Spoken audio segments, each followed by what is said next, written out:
Бүгінгі күнде информационный векте яшайбыз деп айтабыз. Біздің қолда телефон, интернетный телефон болса, біз бірінші ширатта мына бұл мобилизацияға қоғылышлы сұрауларны, жалобаларны берерге тиіспіз. Прокуратураға, интернет приемный ашада берерге мүмкін. Республиканский военный комиссияға, республиканский военкоматқа, аннары уполномоченный по правам человека бар біздің. Бізде енді ол Сария Сабурская, оларның интернет приемныйлары бойынша да жалобы жазып була. Аннары жалобыны судқа да беріп була, но судқа біздің жайсызырақ, чөнки онда процессуаль процедураны білерге керек.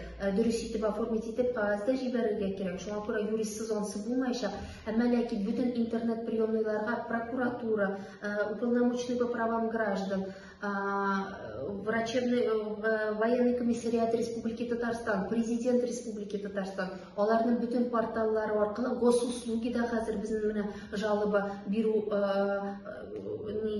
барлыққа келді. Бүтінісі арқылы міне бір жерге генә түгел, бүтін білген жерге де жазарға керек. Әгер де сіз өз құқықларыңызны яқларға телейсіз екен, жалобыны бүтін білген органдарға жазарға керек.